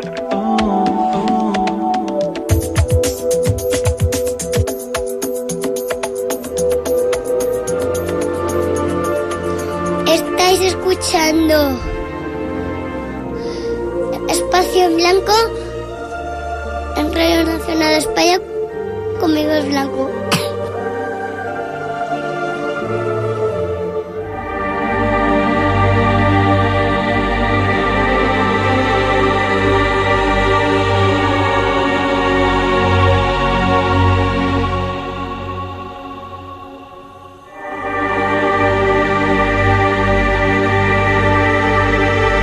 Y 21, 2 y 21 en las Islas Canarias, y después de esa nueva voz del Espacio en Blanco que acabamos de incorporar. Buenas noches, Vicente, ¿cómo estás? Muy buenas noches, Miguel. ¿Esta es tu sintonía? Sí, y me encanta esta música, y también me encanta escuchar la voz del chaval que acaba de aparecer. Gabriel. Sí. Me encanta. Vicente Fuentes es ingeniero, te dedicas a trabajos normales. Es que es curioso porque dicen que toda la gente que estaba ocurría antes, ¿no? Los que estamos metidos en esos temas y queremos el misterio somos tarados mentales y no tenemos estudios, no tenéis estudios, ¿no? Uh-huh. Y es curioso porque cada día hay gente de mayor nivel. Dentro de poco tenemos una entrevista con una catedrática de física molecular, atómica y no sé qué otras cosas de la Universidad de Madrid que viene a contarnos cosas de misterios. Uh-huh. Y bueno, nuestro invitado que tenemos todavía aquí me está mirando también, pues un máster en astronomía. Es decir, cada día hay más gente que se acerca a esto con mucho criterio, con mucho bagaje, ¿no? Sí, ¿en tu caso ocurre esto? Así es como debe de ser, yo pienso. Al final los científicos tenemos que acabar haciéndonos preguntas, ¿no? Lo más importante de la ciencia, aparte de estudiar lo que ya se sabe, hacerse preguntas sobre lo que no se sabe. Cuando nosotros estudiamos, por ejemplo, la teoría de la gravitación universal, los objetos que se ven, por ejemplo, en las misiones espaciales, no entran dentro de nuestras teorías, las que estudiamos en los libros. Y claro, uno tiene que empezar a comparar entre lo que sabe y lo que se ve. Y eso es precisamente lo bonito de la investigación, ¿no? Y yo espero que durante los años haya mucha más gente, muchos más científicos que empiecen a hacerse las mismas preguntas que actualmente nos hacemos nosotros. El programa está en la mente abierta para ello. Eres director de una página web que se llama Ufópolis, apasionado del tema de los ovnis desde otro punto de vista y también del tema de los círculos. Así es. Que hemos hecho varios programas legendarios que se van a estudiar algún día en la universidad, ya verás. Y si le veis en vuestra página web o en la nuestra, donde está parte del equipo, tiene pinta, ¿cómo se llama? Es que nunca me acuerdo. Personaje de Scooby-Doo. ¿Cómo se llama? Es Shaggy. ¿Quién? Shaggy. Sagis, es verdad. El que es el dueño de Scooby-Doo, ¿no? Que es un tío bastante cachondo, por otra parte. Me lo dicen nuestros compañeros, Sagis. Pues si le veis ya verás, es exactamente como Sagis. Vicente, hoy vamos a hablar de, antes de nada, el último círculo que ha surgido, ¿cuál es? Sí, muy interesante, Miguel, porque ha aparecido un círculo en Huntington, en Wiltshire, el pasado 12 de mayo. Realmente... ¿12 de mayo? Sí, el 12 de mayo. ¿No estamos a 12 de mayo hoy? Bueno, el pasado 12 de mayo, sí es hoy, claro. Es que, bueno, estamos a día 13 ya, claro. Hoy mismo. Muy interesante porque estaba reflejando órbitas y movimientos de la Luna. Esto entra en contexto con otros círculos del maíz que han ido apareciendo otros años, pues intentando explicar qué es lo que está pasando fuera de la Tierra, tanto cometas como manchas solares. todos estos movimientos lunares dan la impresión de que son como una especie de calendario, es decir, están exponiendo fechas a través de una cosa que es muy, muy exacta, los movimientos de la luna, ¿no?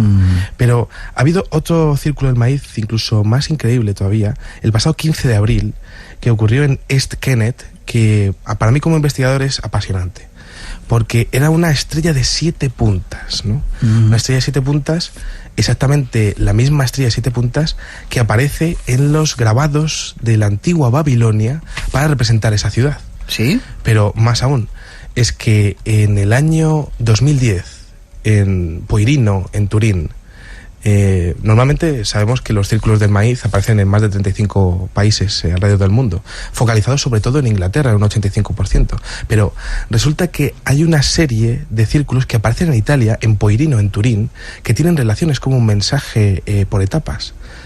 En 2010 aparece la ecuación de la relatividad de Einstein a través de un lenguaje decimal, ¿no? Una flor preciosa que tiene unos puntos y que representaban, pasando de binario a decimal, la ecuación de la relatividad de Einstein.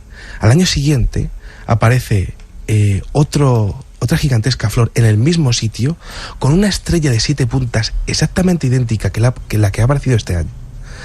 Y resulta que estaba exponiendo, también con una numerología, con números binarios en este caso, las palabras Ea y Enki, que son... Ea y Enki. Eso es, que son... Tierra, diosas, ¿no? Sí, son dioses babilónicos. Son son 2 nombres para el mismo dios babilónico que, según aquella mitología, bajó de las estrellas para insuflar o proporcionar conocimiento de ingeniería, arquitectura y ganadería a los sumerios de aquel entonces.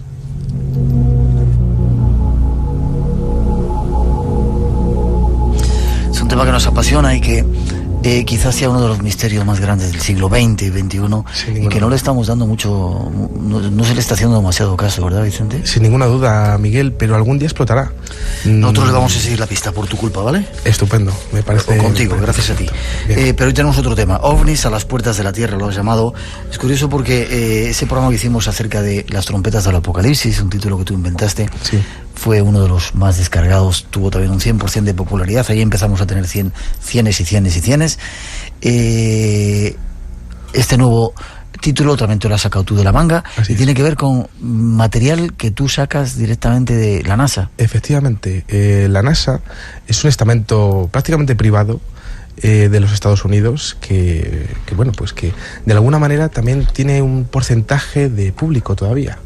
Ese porcentaje de público hace que tenga que emitir en directo sus grabaciones, las grabaciones que hacen al espacio de las misiones de los transbordadores, y que esas emisiones sean en directo. Emisiones en directo que todo el mundo puede seguir desde su casa y que bueno, pues es muy interesante esta investigación, Miguel, porque yo a través de los años he ido recopilando mucha información. Es una investigación que llevo pues desde hace más de 10 años, igual que me ocurre con el tema de los círculos del maíz, e igual que me ocurrió con el tema de los ovnis que aparecieron el 11 de septiembre. Temas que están conmigo desde hace años y que tengo el placer y la oportunidad de poder transmitir a través de la radio, ¿no? Y muy curioso, porque resulta que la NASA, desde los años 60, desde sus primeras misiones, graba todo lo que hace en el espacio y de hecho lo hace público. Lo graba y lo emite. Efectivamente, lo graba y lo emite. Es cierto que, por ejemplo, en las misiones en la Luna, pues había un retardo de 5 minutos, tanto en audio como en vídeo, ¿no? Pero normalmente las misiones de los transbordadores espaciales son en directo puro. ¿Sí? O incluso, si llegan a tener ese retardo de 5 minutos, a los propios operadores de la NASA se les pasa la aparición de ciertas cosas que no deberían de estar ahí. Si te parece bien, Miguel, hacemos un pequeño resumen de lo mejor que se ha grabado desde los años 60 hasta el día de hoy. Vale, es decir, que poniendo un poco las bases, son documentos que tú has sacado de la NASA, documentos oficiales, donde se son públicos, realmente. A través de la página web, por ejemplo. Tú entras a la página web de la NASA, ¿cualquiera puede acceder a ella? Sí, cualquiera puede acceder a ella, y tienes una categoría de vídeos, una categoría de misiones, donde tienes pues todas las imágenes que se han podido grabar. Ya. Y ahí no hay opción a que sea un trucaje, si alguien lo haya retocado, haya una mala intención de decir, pongo esto aquí para... Bien, en el mundo de la ufología siempre uno tiene que ir con los pies de plomo con respecto a las imágenes, eso es así, ¿no? Pero con la experiencia que yo he ido recopilando a través de los años y bueno, pues con cientos y cientos de vídeos que he visto, sí que te puedo decir que los vídeos grabados por personas honradas de cualquier país del mundo que lo graba sin ningún tipo de beneficio económico, bien, pues la tecnología que aparece en esos vídeos grabados por la gente es la misma que la NASA llega a grabar en el espacio. ¿Que puede haber un montaje detrás de los vídeos de la NASA en el espacio? Pues mira, yo no lo creo, porque esas grabaciones, por ejemplo, de las STS, las misiones STS de transbordadores espaciales, son públicas. Y yo a las 4 o las 5 de la mañana he llegado a ver objetos voladores no identificados desde mi cuarto. Es decir, o sea, que yo he sido testigo y he conseguido grabar esas imágenes con mi tecnología de estar por casa prácticamente, ¿no? Yeah. Entonces, siendo cierto que hay que ir siempre con mucho cuidado, los avistamientos OVNI en la NASA son absolutamente recurrentes y espectaculares. 3:30, 2:30 en las Islas Canarias. Tengo que hacer una misma pausa y te avanzo. Estamos gestionando a través de compañeros hacer un programa en el centro de seguimiento José Luis Tajada concretamente y sus contactos a través del centro de seguimiento de la NASA aquí en España. Plantearemos, de hecho me gustaría que te vinieras para que plantees esa locura que tú dices, a ver qué cuentan ellos, pero tenemos que hacer una pausa y ahora seguimos con esos ovnis a las puertas de la Tierra. Bien. RTV.es en tu iPad y ahora también en tu tableta Android. Descárgate la aplicación gratis y accede a todos los contenidos de Televisión Española y Radio Nacional. Vibra con el mejor deporte en directo. Disfruta tus series favoritas y sigue toda la información minuto a minuto. Televisión y radio en directo y a la carta. RTV.es en tu iPad y también en tu tableta Android.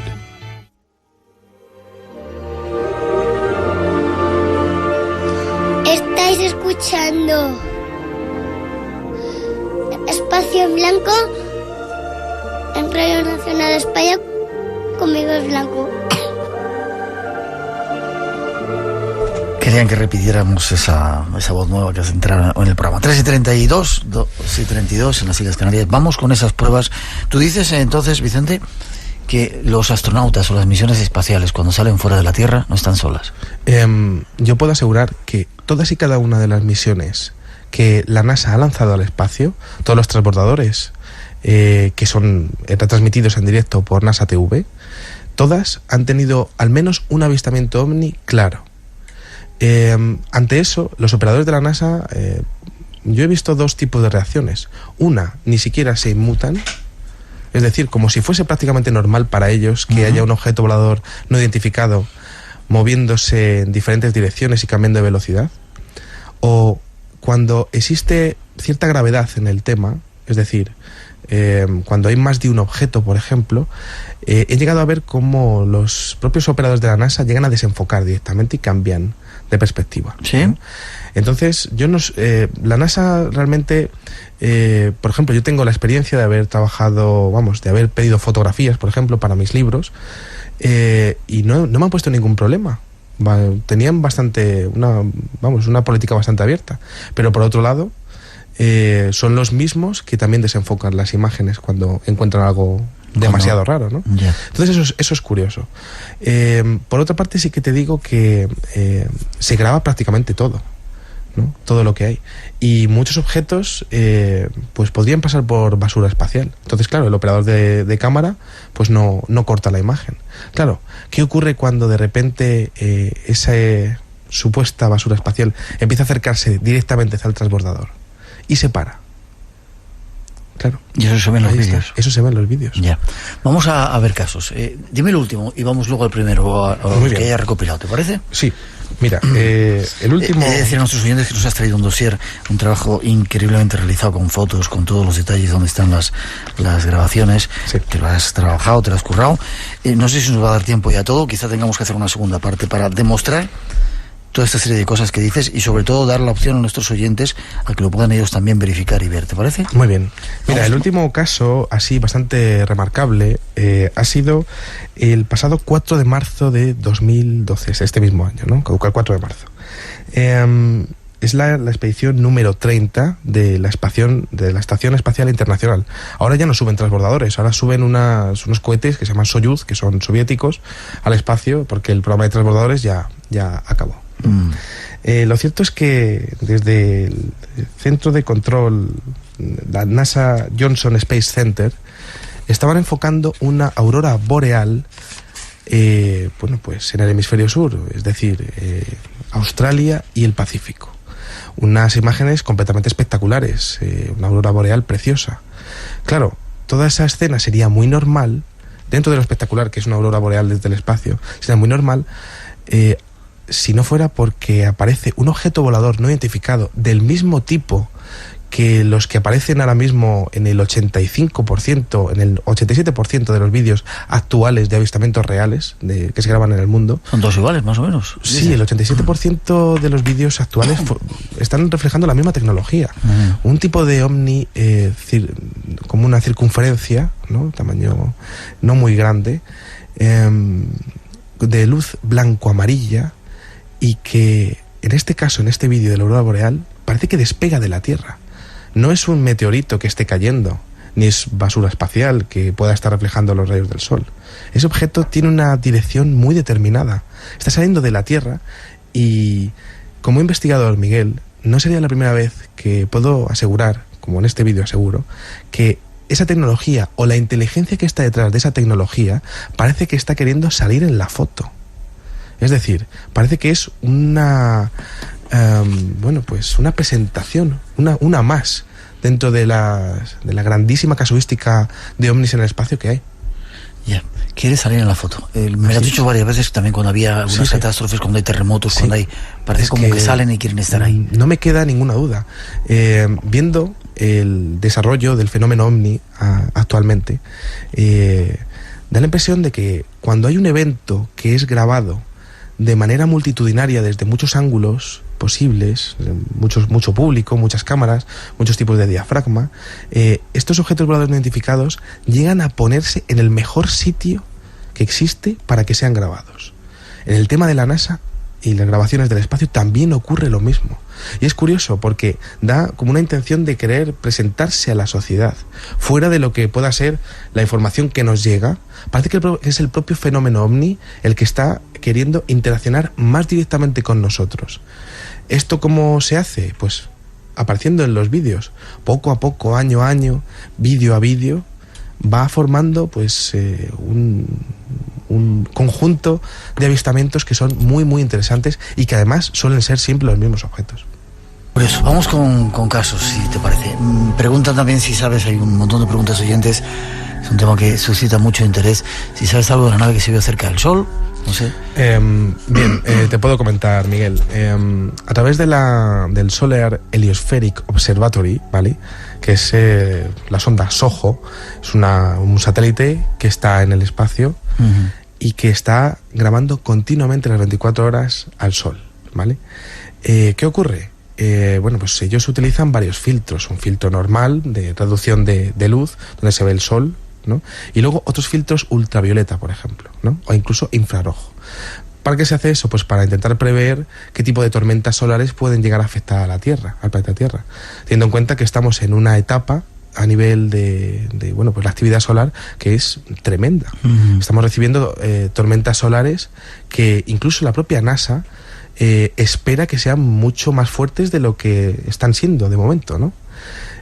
Bien, pues sí es verdad que desde el año 2008... Espera, hay un comentario, dice que se espera la tormenta arrasadora, la gran tormenta que puede afectar a los sistemas de comunicación aquí en la Tierra, incluso las redes de distribución de energía. Sí, un evento como el que pasó en el siglo XVIII.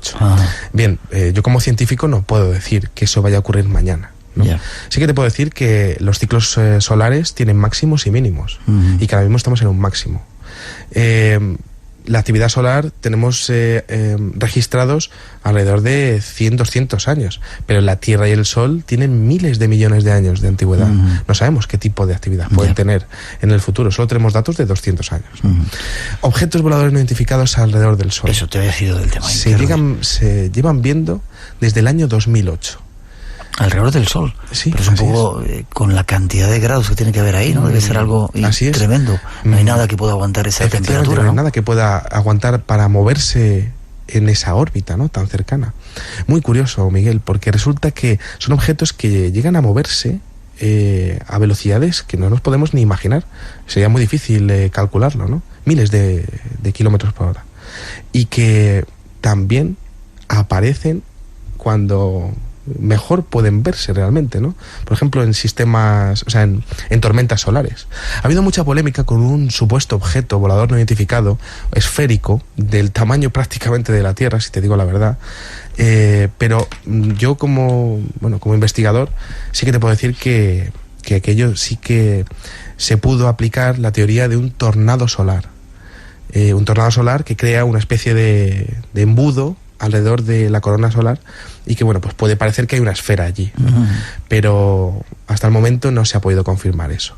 Lo que sí que se ha podido confirmar son otros objetos que no están tan pegados al Sol, que están muy cerca y que incluso algunos de ellos tienen forma alargada, como los famosos Evanis que vemos en México a baja altura, incluso a 100 metros de altura se les ha llegado a ver, o incluso los Evanis que también han sido grabados en las imágenes de la NASA, más cerca de la Tierra. Vale, vamos a esos casos históricos que decías y luego hay un montón de preguntas oyentes. 900-137-137 nuestro teléfono por si queréis preguntar, un tema que, como te digo, suscita mucho interés.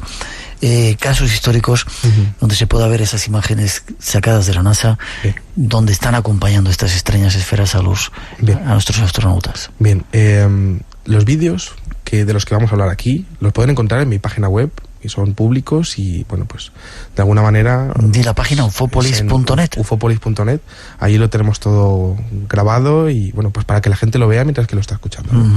Bien, tenemos que remontarnos prácticamente a las primeras misiones de la NASA en el espacio, ¿no? Pero si yo me tengo que quedar con una de las primeras, sería el Apolo 10, del 18 de mayo de 1969 al 26 de mayo de 1969. No alunizaron, era un cohete Saturn V idéntico al que llevó a los astronautas de la mítica misión Apolo 11 a la Luna, pero se quedaron orbitando y volvieron. Aquello fue muy curioso, Miguel, porque entre el módulo lunar que estaba orbitando la Luna y la superficie de nuestro satélite, en un momento dado de la grabación de la NASA, que están grabando además para abajo, es decir, hacia la superficie de la Luna, aparece un objeto volador no identificado con trayectoria, pues, rectilínea, que no debería de estar ahí. Es decir, no es aplicable que sea un meteorito, porque la luz que tiene es pulsante. Es decir, un meteorito, pasando por el mismo sitio de la Luna, teniendo en cuenta la misma inclinación del Sol y el mismo ángulo de inclinación de la grabación, no debería de tener flaseo, ¿no? O sea, flashing. Bien, estos objetos que se graban en la misión Apolo 10 y también en la misión Apolo 17, estos no pueden ser aplicables ni a basura espacial ni a meteoritos. Fíjate qué curioso, Miguel, porque podríamos ver esto como un antecedente, pero en la misión Apolo 17, ya en 1972, ocurrió un avistamiento que fue fantástico, fue increíble. Es el mismo movimiento, módulo de descenso lunar, y desde el módulo que se queda orbitando se está grabando hacia la superficie de la Luna. Bien, pues aparecen 3 luces que empiezan a cambiar de forma entre ellas, es decir, cambian de lugar entre ellas. Aparecen 3 luces, luego 2, luego 3 y luego 2, como si fuese una cadencia inteligente. Una tecnología de fusión también, por otro lado, de esos mismos objetos. Esto lo hemos visto en cientos de ocasiones en vídeos alrededor del mundo. Es la misma tecnología que estaba esperando los astronautas en las últimas misiones que llegaban a la Luna.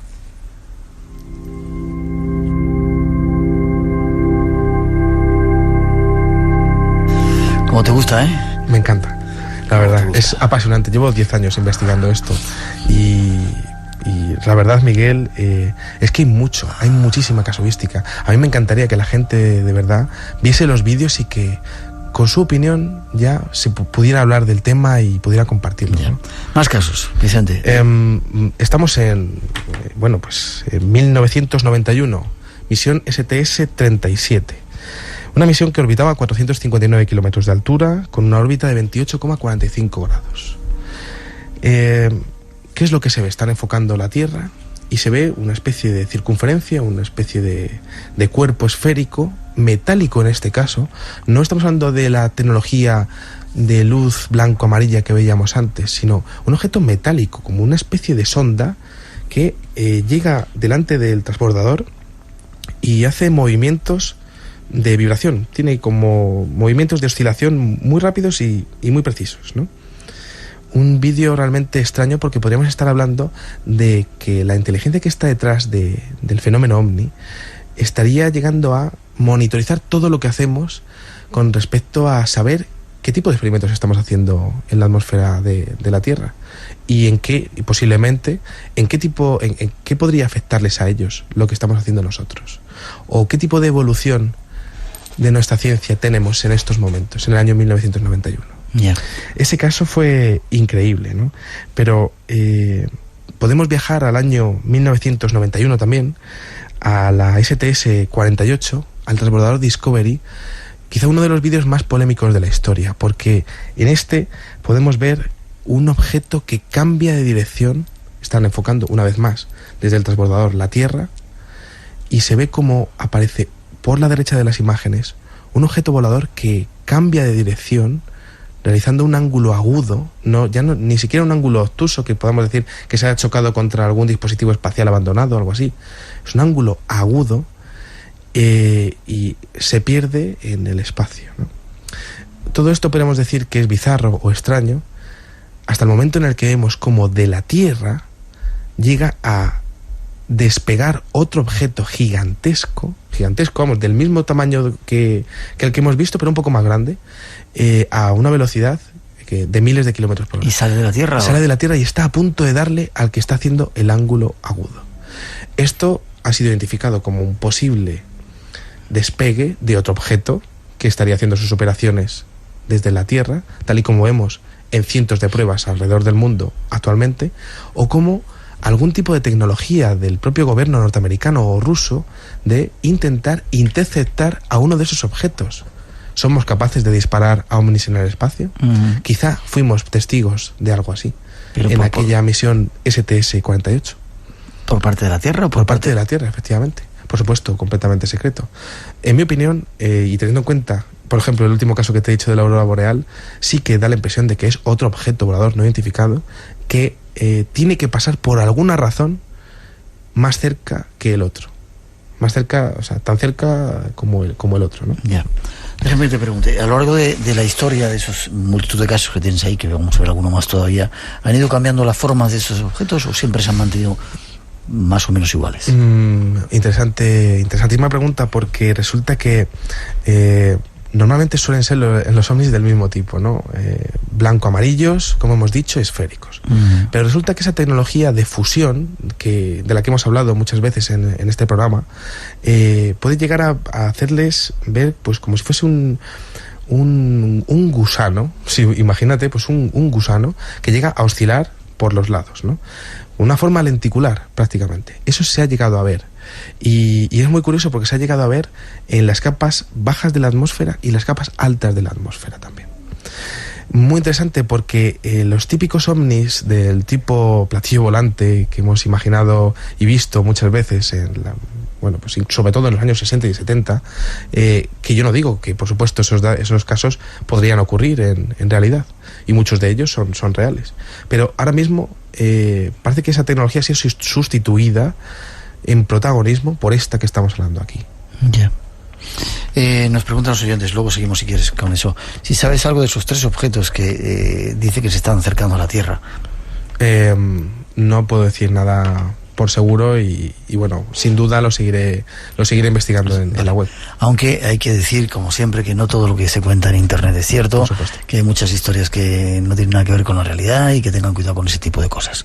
Más casos que te han llamado la atención de estas visiones, de esas naves que están a la puerta de la Tierra.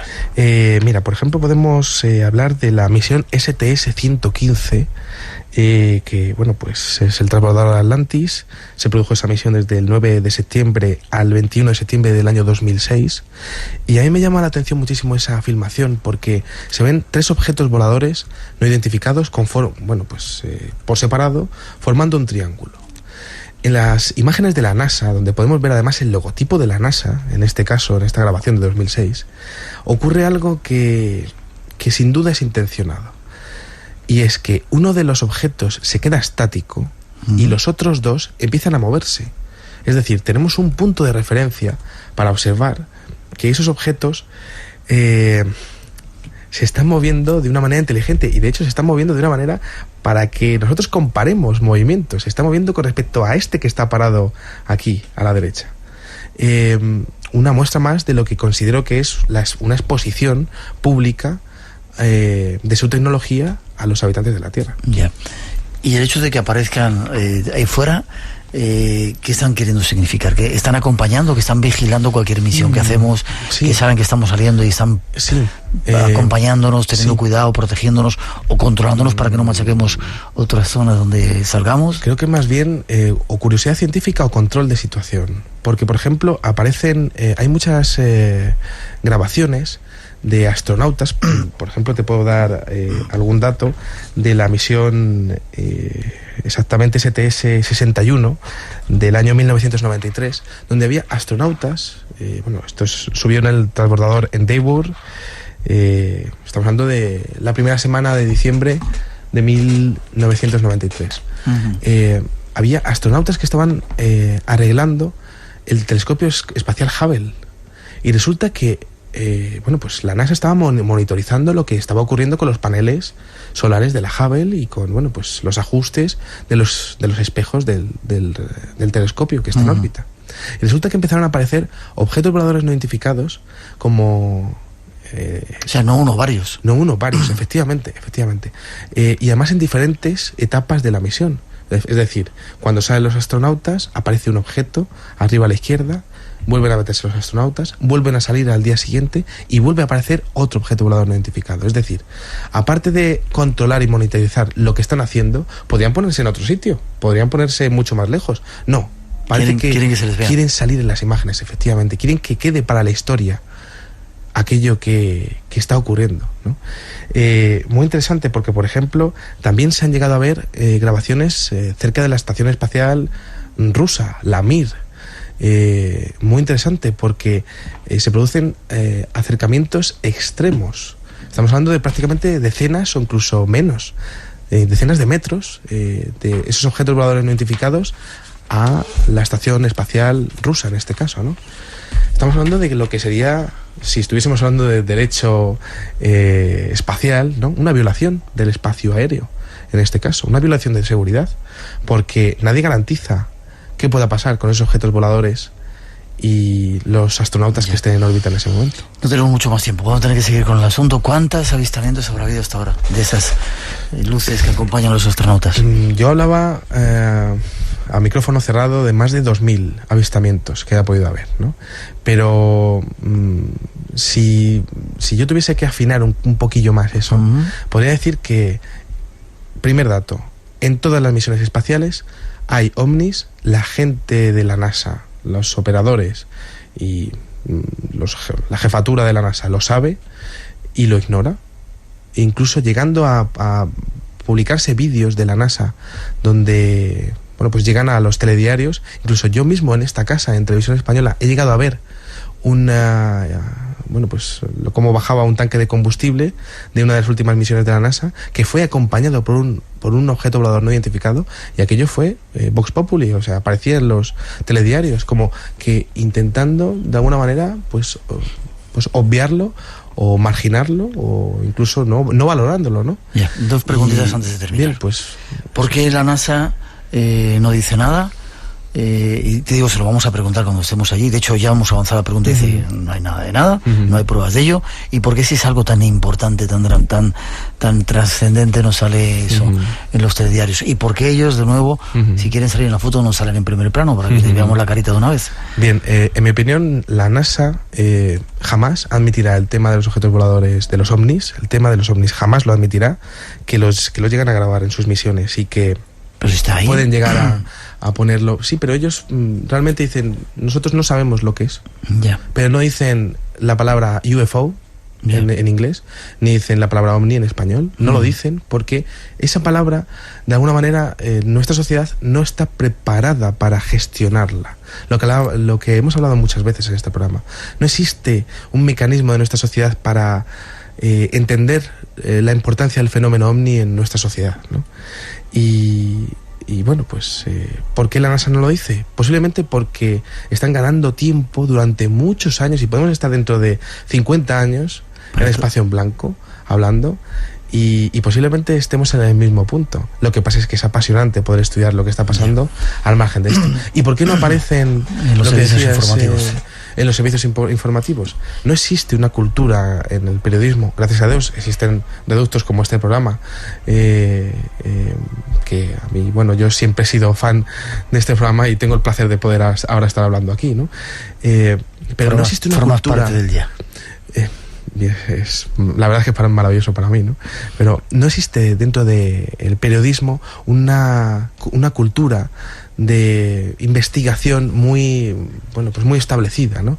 Es un tema prácticamente marginal, minoritario, pero que de alguna manera los investigadores y los periodistas que nos dedicamos a esto, pues creemos que poco a poco el tema acabará explotando. Y entonces habrá, con el paso de los años, mucha más información y mucha más demanda de información.